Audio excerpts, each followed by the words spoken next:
Hi there, I'm Vincent Boss and I provide dating and self-improvement advice. And in today's podcast, we're going to be discussing this happens when you keep contacting your ex. I provide audio coaching for breakup recovery, trying to get an ex back, attracting someone new, and life coaching. Visit www.dateme.tips for more details. Please check your spam and junk folders if you are expecting an email from me. So now let's get back into today's podcast, and today we are discussing this happens when you keep contacting your ex. So if you have been dumped and want to try to get your ex back, you will have a desire to contact your ex. But what happens if you keep contacting them? In today's podcast, I'll be explaining 3 likely consequences if a dumpee continues to contact their ex. So let's get straight into this, and point number 1 is you inflate their ego. So if you've been dumped and want to try to get your ex back, that desire to speak with your ex is going to be almost impossible to ignore. It's going to be the strongest feeling that you can remember having, possibly ever. And this is in somewhat due to the fact that you're experiencing feelings similar to a combination of grief and drug withdrawal. The pull is tremendous, and that is why lots and lots of, if not nearly all dumpees, will find themselves reaching out to their ex or finding it incredibly hard to try and actually not do this. But if you are to keep contacting your ex, one of the consequences is that you are going to be inflating their ego. Now, if we consider the situation, your ex-dumper ended the relationship. This, of course, was something you didn't want to happen, but they did. And their decision was final, or at least at this point in time, it seems as though what they wanted, they got. And what you wanted, you didn't get. You didn't want the relationship to end. You wanted the relationship to continue. But sadly, right now, that is not the case. So what you wanted, what you desired, didn't happen. What your ex wanted, what they desired, has happened. So in the confines of a relationship and the breakup, your ex-dumper is the person who holds the power. They become the person who had their choice listened to, so to speak. Now, even though you might not want to listen to their choice, this is what has happened. So as they see it, they are the person with the power. And as you see it, you probably feel the same. You probably feel that the only way you can get your ex back is to beg, plead, maybe reason with them, trying to persuade them that they are wrong in their choice. But what you can see here automatically is that if by begging, pleading, reasoning, you are inflating their ego, you are pushing them higher onto a pedestal that they already sit. They're already upwards in comparison to yourself, sadly, right now, when we consider the power. The power imbalance is definitely visible at this moment. When you were both in a long-term loving relationship, the scales of value and power would have been somewhat similar. That is how most romantic relationships last the test of time, when the balance of power is somewhat evenly spread between both people. Now, when we see a power imbalance, when we see one person having more control over the situation than the other, this is where we sadly see a relationship not functioning correctly, or in this instance, the relationship, of course, has actually ended. So if they're already the powerful one, the last thing you want to be doing as a dumpee is inflating their ego even more so. Because what you're actually doing then is you are widening the gap rather than closing the gap. Remember what I said a moment ago. Relationships that have a power imbalance are more likely to be going through troublesome times, if not ended, as in your situation. So what we need to be seeing is a successful relationship where the power is somewhat similarly spread across both people. You need to be closing that gap, but instead, by chasing your ex, by continuing to contact them, you are inflating their ego, making them feel more powerful, and therefore the gap is wider. This, of course, is not what we want to do. If we want to try to get our ex back, we need to close that space, not push them further afield. Now, you might be thinking, well, surely by inflating their ego, that makes them feel good, and they will consider me as somebody who is helping them to feel good. and therefore surely that means they will look at me more favourably. Well, unfortunately, this is not how romantic feelings work. It could, in theory, create a situation where your ex-dumper looks upon you fondly and looks upon you as a way of being their biggest fan and somebody they believe they can rely on and trust and potentially fall back into if they need to. But this is not romance. You don't want to be the person that your ex-dumper says, I love you, but I'm not in love with you. Because this is exactly what could be happening. If you're inflating their ego, they might respect that in some regard, but they're not necessarily, or even likely, going to see you as a romantic option. Instead, they're going to be seeking other romantic options and having you as a backup. You become their safety net. You become a person that they can fall into if all else fails. Now, of course, you don't want that to be the case. You want to be somebody that your ex-dumper desires, wants, craves, exactly as you feel towards them. And that is why I strongly suggest as a dumpee, in most instances, you should never contact your ex again unless they contact you first. And this is why today's podcast is so important, because we're talking about what happens if you keep contacting your ex from a position of a dumpee. And point number one is that you are likely to inflate their ego. So now let's get into point number two and the second point of today's podcast. Please like this video if you're watching on YouTube and subscribe to the channel. And point number two is you reduce your value. So as we were speaking about in point number one, you are inflating their ego. You are giving them power. But now in point number two, what we're looking at is what's happening to you as a dumpee.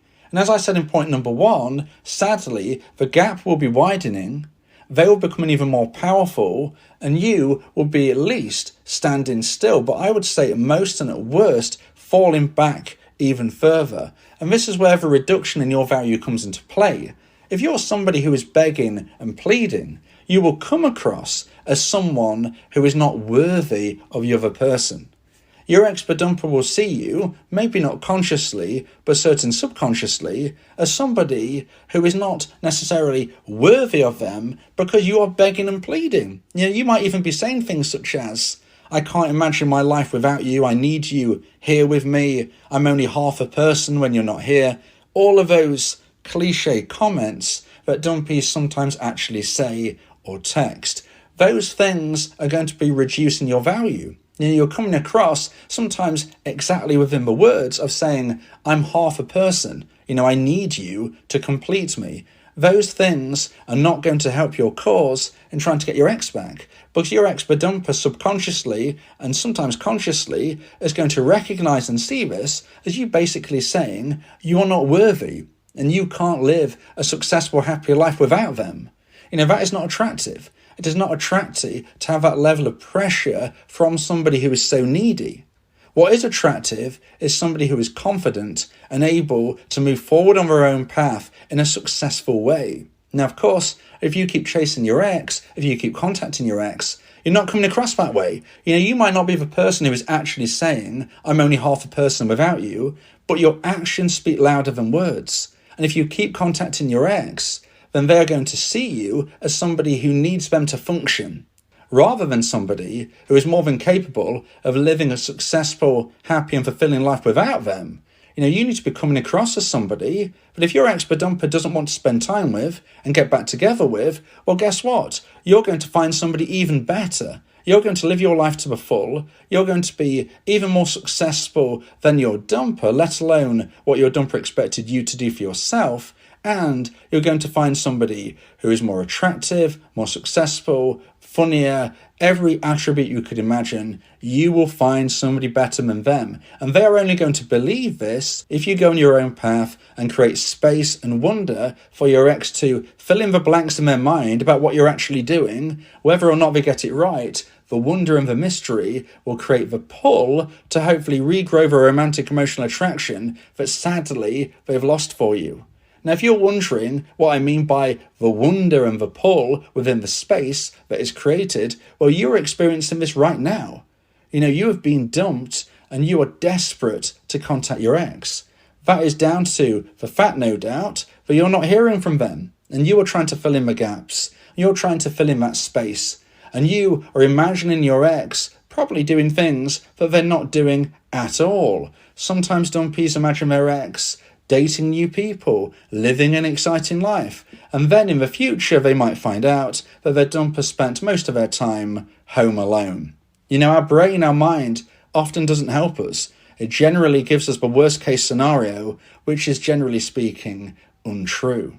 So what this does do, though, is it allows you to see from the perspective you have of what happens if you don't hear from your ex. So you now need to give your ex the same medicine, the medicine of space and time and wonder, by, if you are a dumpee, never contacting your ex again unless they contact you first. Now, of course, every situation is somewhat different, and that is why you might be interested in my audio coaching service, where me and you can speak one-on-one about your unique specific situation. Go to my website www.dateme.tips for more information about how I can become your coach and your teammate via my audio coaching service. So now let's get into point number 3 and the final point of today's podcast about this happens when you keep contacting your ex. And point number 3 is you annoy them. Now, if you're trying to get your ex back, the last thing you want to do is annoy them. You've got to understand that they ended a relationship because the level of romantic emotional attraction that they felt for you has dropped to the necessary low point. The only way to reconnect is for this level of attraction to regrow. It needs to regrow, hit the necessary high point, and then they will likely reach out to you. Now, this isn't going to be achieved if you annoy your ex. If you annoy or frustrate your ex, are they likely to grow attraction, or are they likely to lose even more? Well, I think we can all safely say the likelihood is, in that situation, is that sadly, your ex-dumper will lose even more romantic emotional attraction for you than they have already lost so far. So you need to make sure you're not annoying them. And the safest way to make sure you're not annoying your dumper is to stop contacting them. Because if you keep contacting them, you are likely to annoy and frustrate them. But why? Why could you contacting them make them feel frustrated? Well, you need to consider the position they find themselves in. They lost the attraction, they ended the relationship, and they've started to move on their own path that they believe is going to be more fulfilling and satisfying for them. Now, this doesn't mean it's always going to be the case, so don't be scared when you hear me say those words, but that is what your dumper is likely thinking. And we need to make sure that they are not feeling frustrated by you and understanding that they have made the right choice. We need to make sure the opposite. We need to make sure that you're not annoying them and they come to the conclusion that their choice is not satisfying, it's not fulfilling, and the grass isn't greener. So, what can you do? Well, the first thing you can do is listen to them. They ended the relationship. That means they would have likely told you, although sadly sometimes people get ghosted, but generally speaking, there will be some type of communication, whether it's face-to-face or a call or sadly sometimes a text. If it is communicated that the relationship is over, you know that the relationship is over in their mind, and you need to respect this decision.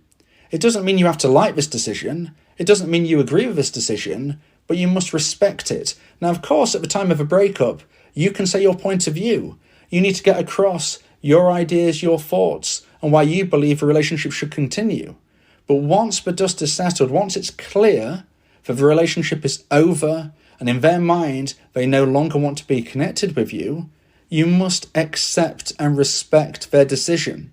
It doesn't mean you have to like it, but you need to accept it from a perspective of not contacting your ex. If you accept it on one regard, but not accept it on the other, and that means you're chasing your ex, that's not a true accepting. You need to be coming to terms with the fact that right now the relationship is over. No, you don't have to agree with that thought process, but you do have to be in a position where you're not going to chase your ex. You're not going to keep contacting them, because if you do, it's a clear sign you're not listening. You're not listening, you're not understanding, you're not respecting. And if you keep contacting them, you will annoy them. Imagine somebody that you don't want to talk to contacting you now, tomorrow, the next day, the following week. You will be annoyed. And you must understand, but sadly right now, your ex-dumper sees you as this person that you're imagining now that you don't want to speak with. Now, this might be a friend from the past. It might even be an ex. It might even be a family member. I don't know, of course. But whoever you're imagining right now, if you think of somebody that you don't want to speak with and how you would feel if they keep contacting you, I can tell you, and I'm sure you can understand now, you're going to be feeling frustrated. And sadly, your ex-badumper sees you like that person you're thinking of. They don't want to speak right now. It doesn't mean they might not want to speak in a few weeks or months, but right now they don't want to. And if you keep contacting them, you will likely annoy them. This isn't going to help you get your ex back. It's going to make the romantic emotional attraction fall even further. It's going to make the gap and the distance within the value and the power even greater. And this is not going to get you to the point of where your ex-badumper wants to reach out and have a conversation about maybe one day reconnecting. Can you get your ex back? Yes. Are you likely to get your ex back by continuing to contact them? No. Please respect yourself, respect your ex's decision, live your life to the full, move forward, believe in yourself, and remember that with or without your ex, you will have a positive future. If you don't get them back, you will find somebody even better. So keep going, keep doing your own thing, believe in yourself, and stop contacting your ex. If you believe that this podcast has helped you, then please consider buying me a coffee. The link to do so is in the description.